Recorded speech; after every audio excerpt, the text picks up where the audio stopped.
Mga kaibigan, gusto nyo ba matuto kung paano ba mag-alaga ng mga stainless beef dyan sa inyong bahay, sa inyong bakuran? Kung gusto nyo po, bigyan ko po kayo ng tips o hakbang kung paano po tayo makapag-alaga ng ganito. So una, makapaghanap kayo una ng bahay nila para ilipat ninyo doon sa lalagyan nyo. Tulad ng box sa akin, ito yung sound box, dito natin ilalagay itong stainless beef. So meron sila dito ani na kukunin natin. So nakapag-produce na sila. So pagkatapos nito, ilipat natin dito para maparami pa natin sila. So ito yon ang gagawin natin bahay nila. So dito natin sila ilipat para mas dumami sila, no? Okay, kung gusto niyo mas dumami pa yung paggawa ninyo ng bahay nila, so pwede niyo ito dalawahin. Tulad nito, malaking bahay ito ng stainless beef, so pwede niyo dalawahin.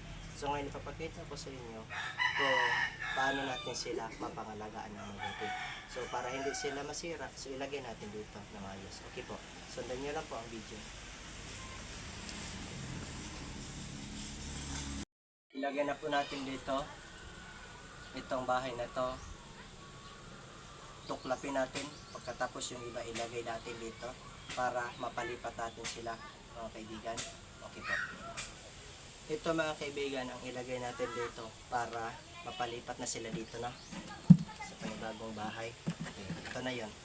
Tingnan niyo lang po mga kaibigan. Yan, ilipat natin ito. Ayan.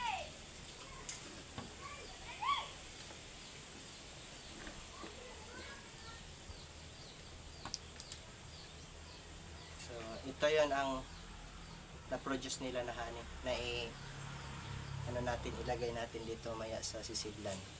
Ito yon ang honey. Okay, next, ito na naman.